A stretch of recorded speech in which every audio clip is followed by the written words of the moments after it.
Vietnam is one of the fastest growing economies in the world and is gradually changing its position in the global economic order. Vietnamese businesses are now entering the global economy of innovation and breakthroughs, expected at 11.5 trillion US dollars, and continues to grow in the near future on a global scale. What are the benefits from the idea of global startup for promoting Vietnam's digital economy in the current context? What do businesses and the government of Vietnam need to do to keep up with the global integration trend?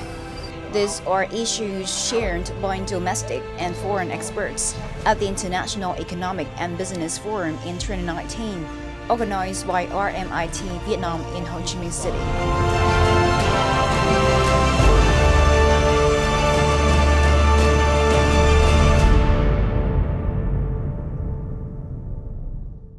Welcome to Sharing Vietnam on VTC 10 NetViet channel.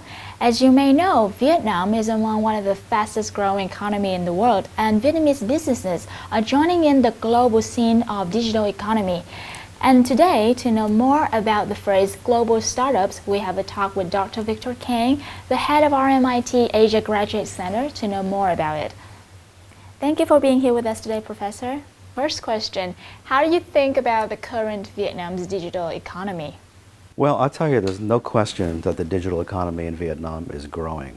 And there's been a lot of discussion, there's been a lot of conferences on the digital economy, a lot of articles written recently.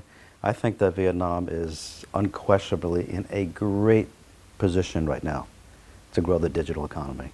I think part of what's fueling the digital economy is the fact that in Vietnam, it's a very young population, and the young population is very connected digitally. Half the population are smartphone users. And so that is really increasing the trend towards using e-commerce. So I think that it's ripe.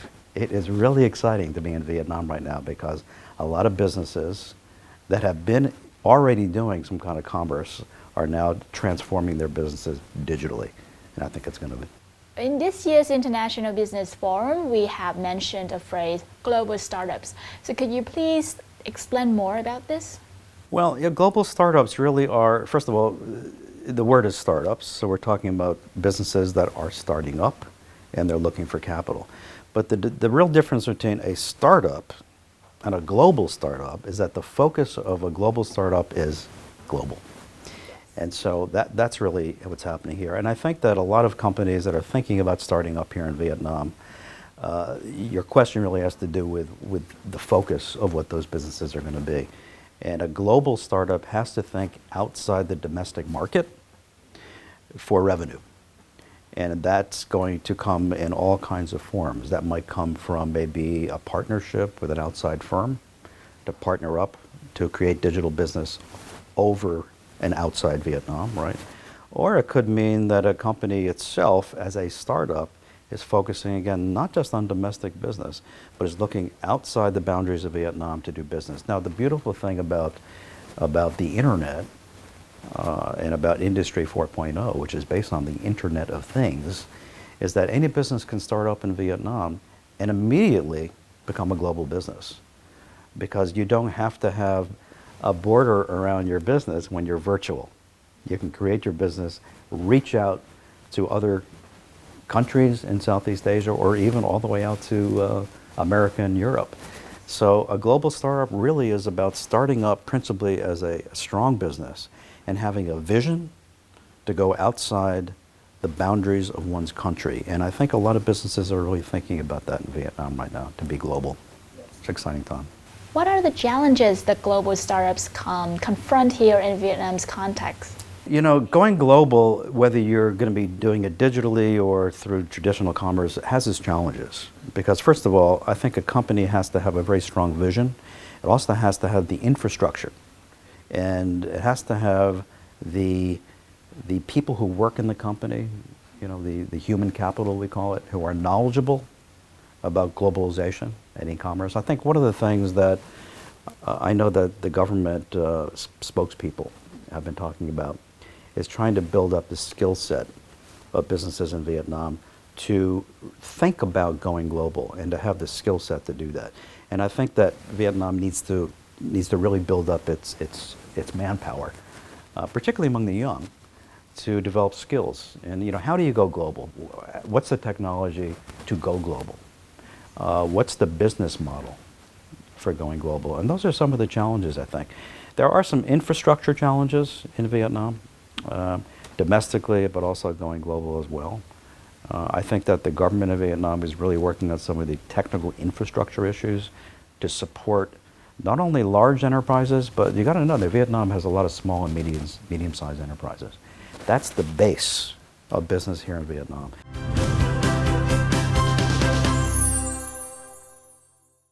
Launched to explore a global niche right from the start. This is the 2019 Annual International Economic and Business Forum organized by RMIT Vietnam in Ho Chi Minh City. At this year's forum, many leading experts at home and abroad attended and had discussions around issues of digital economy and the issue of global startups. Có thể nói là chúng ta mới bắt đầu bước vào kỷ nguyên số. Nó là cái xu hướng chúng ta không thể không làm. Tuy nhiên là cái hạ tầng số của Việt Nam của chúng ta hiện nay còn đang rất là yếu kém. Mặc dù là chúng ta là một quốc gia mà rất có tiềm năng về phát triển kinh tế số.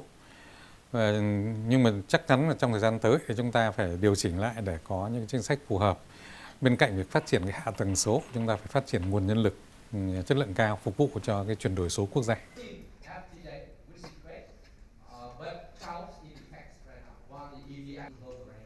Currently, the idea of building the National Innovation Center in the context of the fourth industrial revolution is being formed.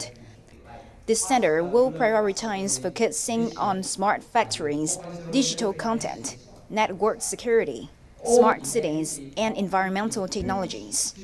Although there are still many challenges in building a startup in Vietnam, there are significant improvements in the domestic entrepreneurial ecosystem thanks to timely actions from the government, as well as proactive approach from the business side. Vietnam's challenge is really to build capability in international engagement. A lot of Vietnamese business are very good at bringing international business into Vietnam. FDI has been very successful, but it's the capacity to take Vietnamese business ideas into new markets. So building the mindset to work in foreign markets for Vietnamese business leaders, this is the key skill that we need to work on through education and training is what we call a global mindset. And I think with this skill set, Vietnamese business will be very successful in the future in the global business environment. In Vietnam, there have been new services and activities such as a car-sharing service, e-commerce channels, and accommodation that are challenging existing retail systems, as well as financial technology companies and payment solutions. Many of them have immediately connected with customers and suppliers around the world. This result shows that the future of digital economic development in Vietnam is very positive, and there are many opportunities for sustainable development and integration with the world.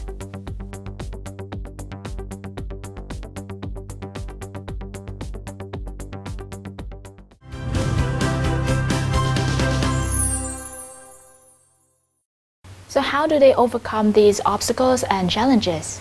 Well, I think, first, if you're just looking at a company itself, as I mentioned before, it has to have the right skill set among its employees that they hire that understands going global and the technologies that are going to support going global. Okay, so that's number one.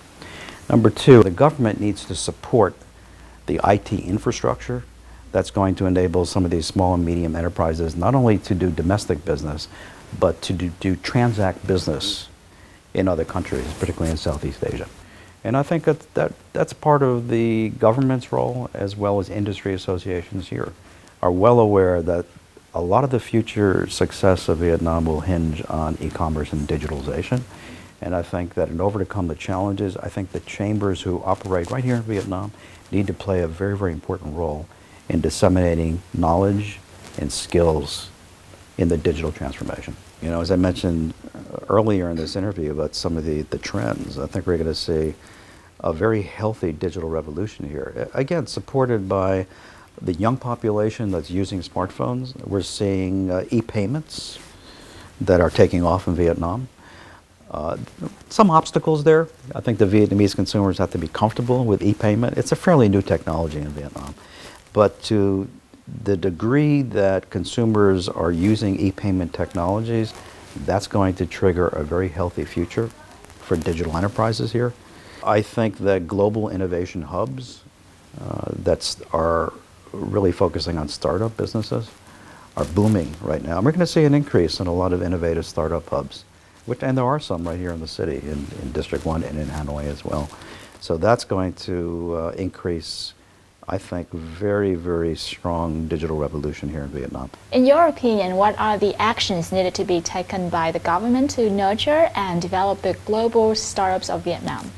Without question, we're in a great period of time for Vietnam in terms of digital transformation. I think the obstacles of going global and doing business outside of Vietnam has to be supported by the government.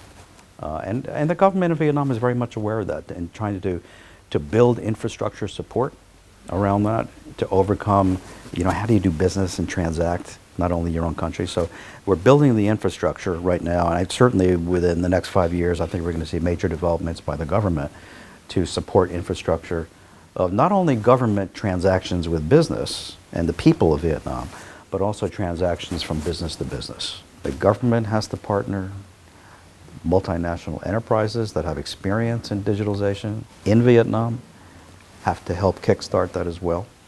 And the SMEs have to develop an infrastructure and employee skill set that's going to support that. But to answer your question, in short, it's a bright future for digital transformation in Vietnam. Do you have any advice for startup firms and students here in Vietnam? Well, let me start with students because, of course, the focus of a lot of my work is students as a professor. We understand that in order to take advantage of the digitalization of Vietnam, students have to acquire the skill set and the knowledge to do that. Now, the good news is, in RMIT, both undergraduate and graduate, we are developing courses and programs on digitalization, digital marketing, digital business, technology that supports it. And so students, I think, more and more are very interested in learning the knowledge and skill set. So when they get out of a institution like RMIT Vietnam, they're at a great advantage to be hired by a firm that's focusing on the digital transformation. Students have to pick up those skills, because if they don't, I think they're going to be at a tremendous disadvantage in trying to get jobs. So my advice to students, learn as much as you can. Come in, learn, take business courses on the digital technology that supports it.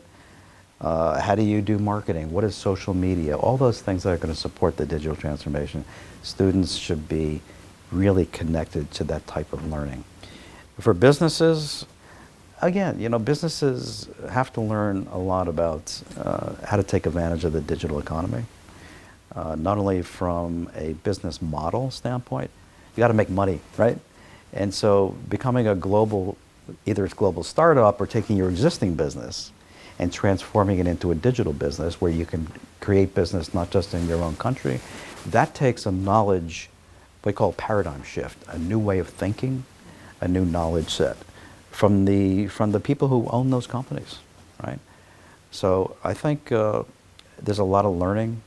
We call it the learning curve, not only among students, but among many businesses here in Vietnam, to take hold of that digital revolution, embrace it, learn about it, and see what they really have to do.